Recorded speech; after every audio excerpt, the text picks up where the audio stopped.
Assalamualaikum warahmatullahi wabarakatuh. Waalaikumsalam warahmatullahi wabarakatuh. Alhamdulillah wassalatu wassalamu ala sayyidina Rasulillah sayyidina wa maulana Muhammad ibn Abdullah wa ala alihi wa sahbihi wa mawala. La hawla wa la quwwata illa billah, amma ba'du. Bapak-bapak, ibu-ibu, saudara-saudara kaum muslimin rahimakumullah. Kapan kiamat itu akan datang? Ini rahasia Allah. Jangankan kita yang orang awam, baginda Nabi sendiri tidak diberitahu oleh Allah kapan kiamat itu akan terjadi. Tetapi sungguh pun demikian, banyak hadis-hadis yang menjelaskan ciri atau tanda-tanda datangnya kiamat. Nah, kalau sudah bicara soal tanda kiamat itu ada dua. Pertama yang disebut alamatus sughra, tanda-tanda kecil. Ini waktunya masih ada tenggang. Ada yang dinamakan alamatul kubra, tanda-tanda besar, artinya kiamat sudah diambang pintu. Apa tanda-tanda kecil dari datangnya hari kiamat itu? Misalnya kata Nabi, apabila ilmu sudah diangkat oleh Allah, artinya apabila ulama sudah banyak wafat, minat orang belajar agama berkurang, lalu kebodohan nampak merajalela di mana-mana, zina dikerjakan secara terbuka, minuman-minuman keras jadi kebanggaan, itu termasuk di antara tanda-tanda kecil terjadinya hari kiamat. Apalagi misalnya iza waladatil ammatu rabbataha, apabila budak sudah melahirkan tuan. Apa maksudnya? Ada yang mentafsirkan apabila anak sudah bisa membudaki orang tuanya. Orang tua yang melahirkan dia, yang membesarkan dia, demi setelah si anak besar jadi orang berpangkat, bertitel, berharta, berkedudukan. Jadilah orang tua itu budaknya. Sehingga sering dibilang kalau orang tua kaya, anak jadi raja. Tapi kalau anak yang kaya, orang tua sering jadi budak. Apalagi munculnya fitnah yang bergelombang, timbul perang antara dua bangsa yang besar, waktu berjalan terasa sangat pendek sekali. Itu merupakan tanda di antara tanda-tanda kiamat. Termasuk di dalamnya sulit membedakan mana laki, mana perempuan. Kan kalau tanda-tanda kayak begini sekarang sudah banyak kita lihat kan? Ulama banyak wafat, penggantinya sulit. Zina dikerjakan berterang-terangan, minuman keras jadi kebanggaan, banyak anak membudaki orang tuanya, sulit membedakan mana laki mana perempuan. Kadang-kadang dari belakang kita lihat perempuan bener, begitu kita colek nengok jenggotan.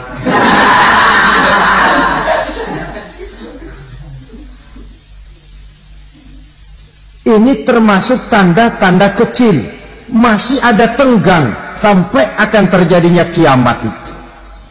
Nah, yang dimaksud dengan tanda-tanda besar, ini tanda besar artinya kiamat sudah diambang pintu. Pertama, matahari terbit dari sebelah barat. Apabila matahari sudah terbit dari arah sebelah barat, tertutuplah sudah pintu taubat. Bersabda Nabi kita, la taqumus sa'atu hatta tatlu'a syamsu min maghribiha. Tidak akan datang hari kiamat sampai matahari terbit dari arah sebelah barat. Fa iza tala'at, manakala matahari telah terbit dari arah sebelah barat, wa ra'ahan nasu, manusia banyak menyaksikan itu, amanu ajma'un, mereka pun lalu beriman.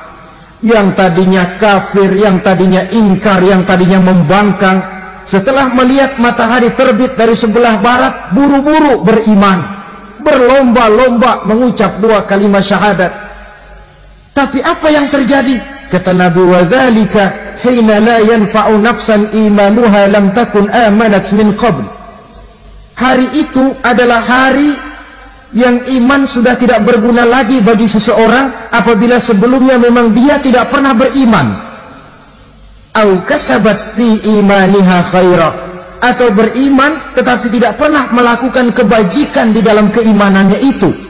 Hari yang sudah kasib, hari yang sudah terlambat, beriman tidak akan ada gunanya lagi.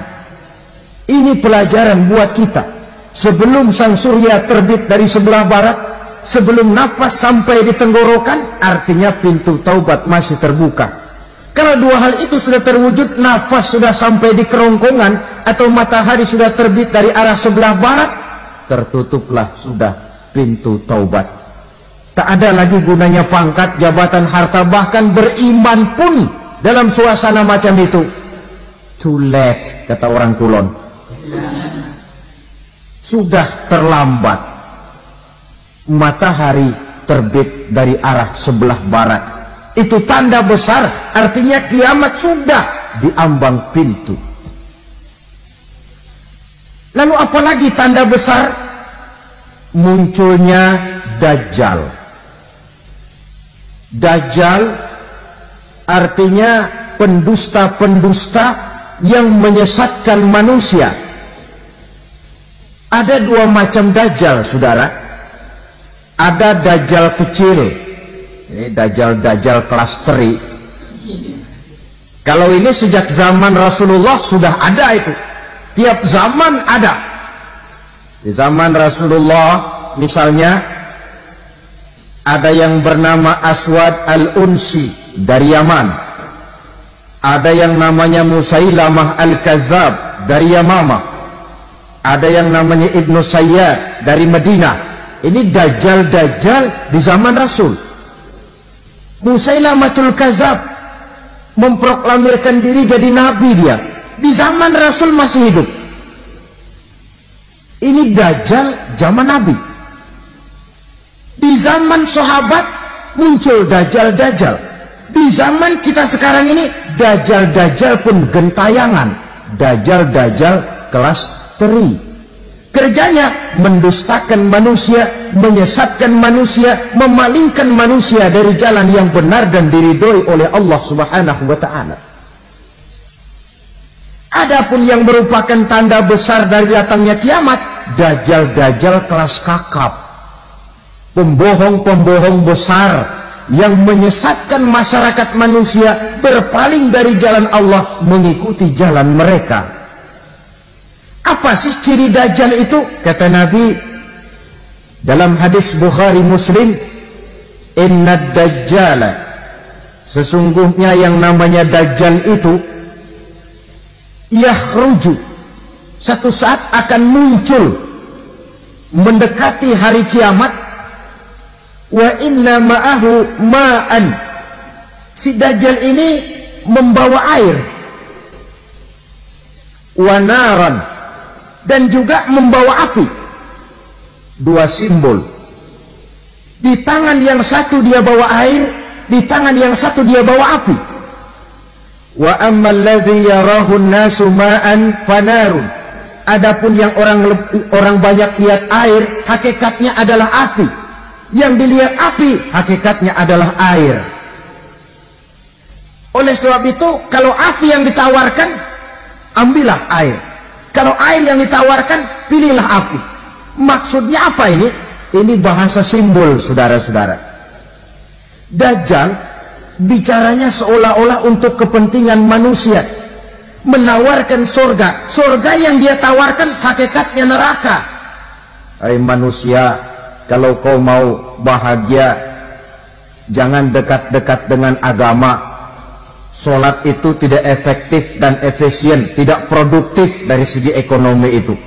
Menghadiri majelis taklim cuma buang-buang waktu. Tahajud, tasbih, tahlil, baca Quran, apa itu? Pekerjaan mubazir saja. Hidup ini cuma sekali, masa yang cuma sekali, manfaatkan dengan sebaik-baiknya.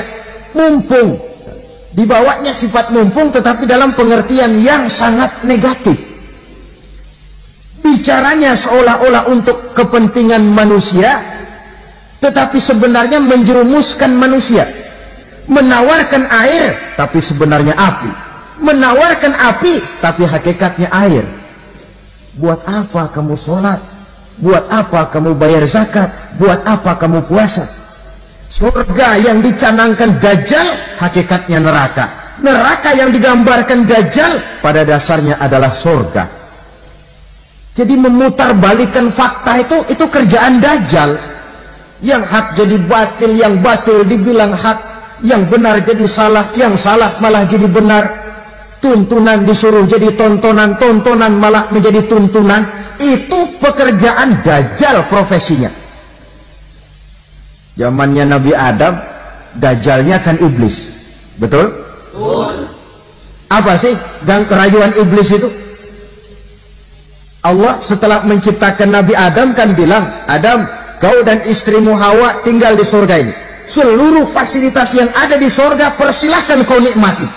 Satu yang tidak boleh, jangan coba-coba dekati pohon khuldi. Dekat saja jangan, apalagi sampai memetiknya. Datang Dajjal yang namanya iblis ini. Adam, kamu tahu nggak kenapa tidak boleh makan buah khuldi? Ya nggak tahu, pokoknya saya dilarang. Bodoh kamu, Dam. Khuldun artinya kekal. Kalau kamu makan itu buah, kau akan kekal di surga buat selamanya. Allah tidak kepengen, maka dilarang kamu makan buah khuldi. Kalau kau ingin kekal di surga, Adam, makan saja. Saya bicara begini ini untuk kepentingan kamu, Adam. Ini kan ciri-ciri Dajjal. Bicaranya sih seolah-olah untuk kepentingan Nabi Adam, hakikat sebenarnya menjerumuskan Nabi Adam supaya ingkar dan melanggar larangan dari Allah Subhanahu wa ta'ala. Jadi setelah muncul Dajjal, timbul kekacauan-kekacauan di masyarakat. Banyak yang terpengaruh, terpedaya dan terpesona. Termasuk mereka yang memproklamirkan diri jadi nabi. Mereka yang memproklamirkan diri jadi rasul di zaman sesudah Rasulullah wafat, itu adalah Dajjal-Dajjal. Maka saya ingatkan, kalau di zaman kita sekarang ini ada orang ngaku jadi nabi, ada orang ngaku jadi rasul, biar bahasa Arabnya kental, Quran hafal, hadis ribuan hadis hafal, biar pakai serban sampai menyengser ke tanah, bahasa Arabnya fasih, tapi dia mengaku jadi nabi, jadi rasul, kita umat Islam wajib tidak percaya. Wajib untuk tidak percaya. Itulah Dajjal-Dajjal zaman kita sekarang ini.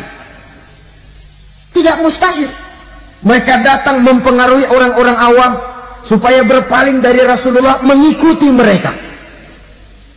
Nah, di akhir zaman nanti, mendekati hari kiamat, Dajjal ini muncul. Dajjal kelas kakap, menyesatkan masyarakat manusia untuk berpaling dari Islam, mengikuti seruan mereka. Apalagi di antara datangnya kiamat itu, tanda yang besar itu, turunnya Nabiullah Isa Al-Masih, putra Maryam. Menurut berbagai hadis yang sahih, Nabi Isa Al-Masih nanti akan turun lagi. Tidak membawa risalah yang baru, tapi meluruskan risalah Islam ini yang telah banyak ditinggalkan oleh masyarakat. Bahkan ada hadis menjelaskan beliau akan membunuh Nabi, mematahkan kayu-kayu salib, lalu melaksanakan haji dan umrah mengikuti syariat Nabi Muhammad, bukan membawa agama baru. Menjadi semacam mujaddid, reformer, menyelamatkan manusia dari bisikan Dajjal. Bahkan ada riwayat yang menjelaskan bahwa Nabi Isa berhasil mengalahkan Dajjal, mengembalikan masyarakat manusia kembali kepada ajaran Islam yang datang dari Allah, dibawa oleh Rasulullah Sallallahu Alaihi Wasallam. Dengan kata lain, turunnya Nabi Isa bukan sebagai Nabi dan Rasul baru, tetapi